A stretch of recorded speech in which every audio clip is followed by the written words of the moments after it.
Jangan lupa like, komen, dan subscribe channel YouTube TVRI Bengkulu dan nyalakan lonceng notifikasinya.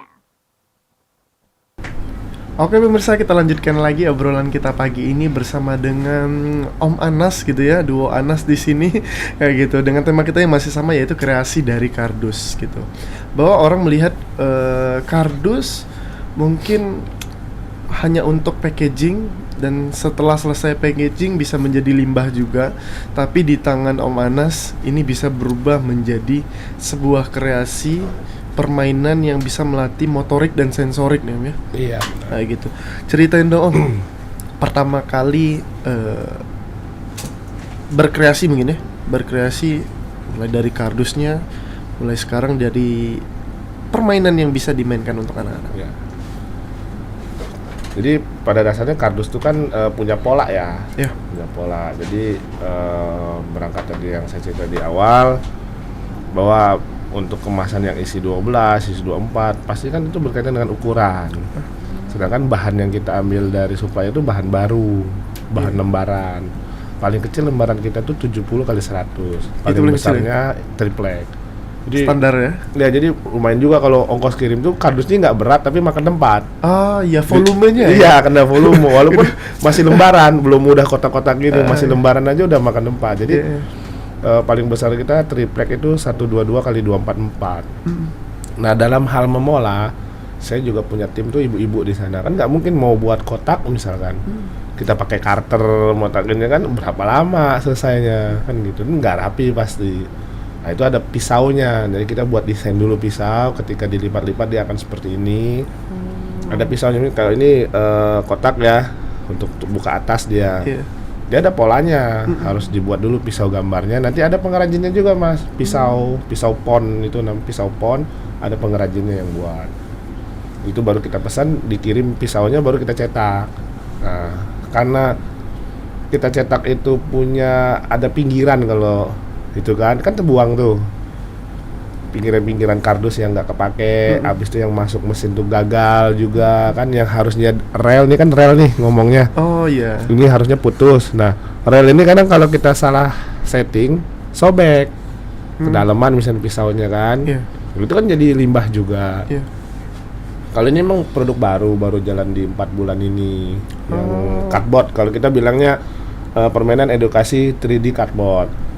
Baru sebelumnya tuh kita jual apa, kalau ini rongsokan ya, kiloan. Jadi ada yang memang yang nampung sisa-sisa ya kan, masih sisa 1 cm 2 cm kan dikumpulin sama ibu-ibu, masukin karung ya, terus aja guyur sedikit ya, lama-lama banyak juga kan, tapi sisa potongan kertas gitu kan. Jadi selama ini kerongsok, cuman pas setelah saya lihat masih banyak yang besar-besar kan gitu. Kenapa nggak sayang ya? Iya, dikreasikan lagi. Jadi kita ada tim juga, namanya kan tim desain. Kita challenge nih, yuk kita buat yuk. Sebenarnya bisa jadi produk, bisa kita jual, nambah income juga kan. Akhirnya tim saya yang desain juga, kita kerjasama, kita coba beberapa. Memang try and error banyak juga. Iya dong, untuk pertama kali ya. Iya. Yaudah akhirnya bisa nih buat seperti ini kan. Nah, akhirnya juga kita coba pasarin, alhamdulillah diterima. Karena kita ngambil tuh pasarnya dari usia 5 tahun sampai ke 12 tahun. Jadi di umur rank itu pasar segmentasi kita. Jadi kerumitannya pun kita style berbeda-beda. Jadi dia menghindari bosan. Jadi permainan ini kita namain yaitu permainan edukasi 3D cardboard untuk saraf motorik dan sensorik. Iya. Berarti bisa ditarik ceritanya karena sisa dari pengolahan packaging tadi ya. Bener. Gitu ya. Ya, jadi kita nih sebenarnya ada lagi di bawah ini yang lebih kecil lagi. Kijang, kelinci kita ada juga. Oh, yang lebih kecil lagi ya di bawah ini. Ya itu kan juga sebenarnya kecil-kecil, kakinya kan kecil. Iya. Berarti kelinci kan bulat kakinya tuh.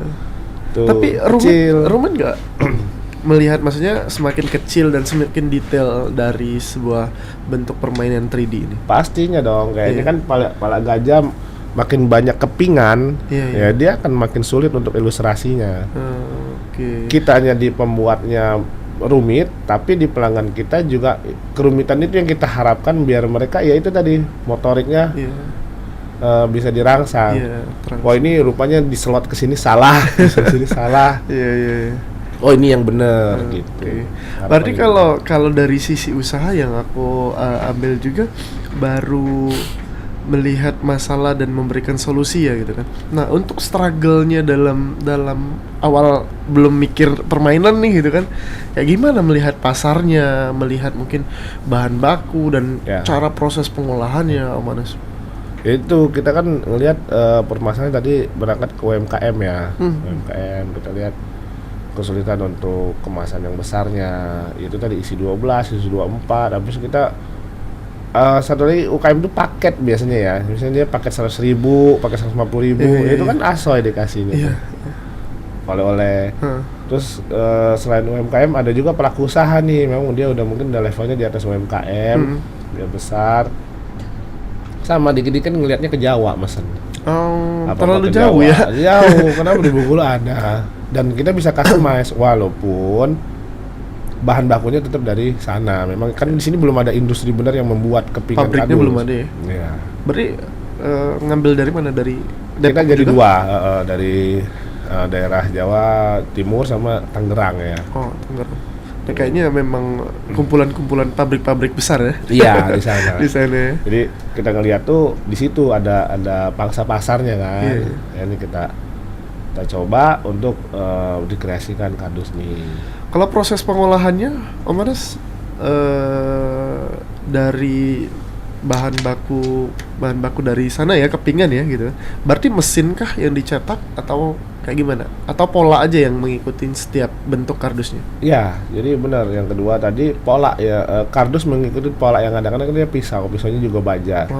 Pisau pon itu masuk ke mesin kita, kardus taruh di atas. Tapi saya ini juga sebenarnya masih UMKM nih. Jadi Oh iya. kalau di luaran sana lebih modern lagi. Oh iya. Masuk keluar jadi. Ceritain Om dulu deh ya, yang Om Yang kita proses lebih konvensional kan? lebih konvensional lah ya kan, UMKM banget gitu kan. Kalau UMKM yang apa buat oleh-oleh dia buat makanan minuman ya kita UMKM juga tapi buatnya packaging level kita sendiri ya kan.